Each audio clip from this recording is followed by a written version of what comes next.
So huge congrats to making it to Module 12. Module 12 is all about talking about the social side of business. So this is where everything we've done so far is about building your brand and doing all the things to get your values out to the world, how we approach customers, how we talk to them, how we understand them. The social side of business is actually really helping your personal brand come through in person, but also to act as a polite reminder on the importance to go and see people and actually build real, genuine relationships. In 2020 with COVID, we didn't always get the chance to see people face to face, but Zoom was almost a halfway house that kind of helped. The truth is there is nothing better than seeing someone face to face in person. And this is where we can use all the skills that we've learned so far about body language and appearance and tone of voice and all of this great stuff we really kind of bring together to great effect to really help you achieve your business or personal goals. What I've decided to focus on this module, and I think it's the shortest module on the course, is to go through some real examples of real face-to-face business interactions, such as networking, and really just give you some tips which I think will actually really help your business. So for networking events, these are a crucial way to build your network and go out and actually start to build relationships with people that then later on you can cash in on. You actually pick up the phone and make contact. But there are some key lessons to really kind of learn, which will really hopefully take you far. The first one is that for any business networking event, you can't just sit in a corner and hope something magical happens. You have to walk up to people, you have to say hello, you have to listen and really kind of interact with people. It's all too common to kind of go and shy away in a corner, but the truth is that won't help you either in your business or career. The truth is people can't buy your stuff if they don't know who you are, and they can't hire you again if they don't know who you are. So go and speak to as many people as possible and really start to build your personal and professional network.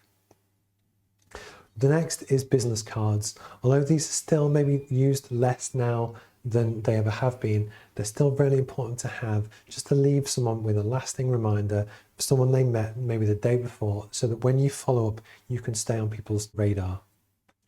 I'm personally a big fan of putting photographs on business cards because, again, if someone has a huge collection, it's a way to quite literally to put a face to a name to really help you stay on someone's radar in terms of a business connection.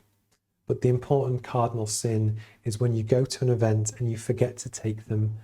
Don't do it. It's one of the worst things you can do, and it's a rookie mistake. One of the other top tips, which is largely for business networking events, it's not uncommon that you will smash 5, 6, 7 cups of coffee over the course of a whole day. Coffee is notorious for giving people bad breath, so take chewing gum, take breath mints, rarely do. Nobody wants to talk to someone with bad breath. And likewise, when you are really working on your personal brand and your appearance and you're investing in yourself, little things like hygiene go a long, long way. Likewise, buy some nice perfume, buy some nice aftershave. It will go a long way in terms of what people think of you, what they say about you behind your back, and actually the lasting impression that you can leave. And then the last tip to do at networking events is add people on LinkedIn after you've met them.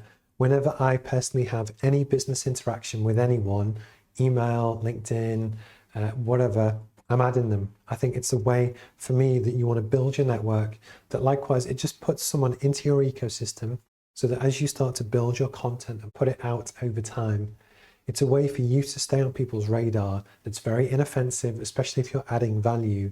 So yeah, whenever you meet someone, add them on LinkedIn. It's really important. Next, if you ever host any events or you take a table at a business dinner, there are some really key things that you can do to add more value to your guests. So if you think back to reciprocation, business dinners are a way to help build the relationship with someone, to actually help get to know someone better and learn more about them and actually just have some fun social time outside of work.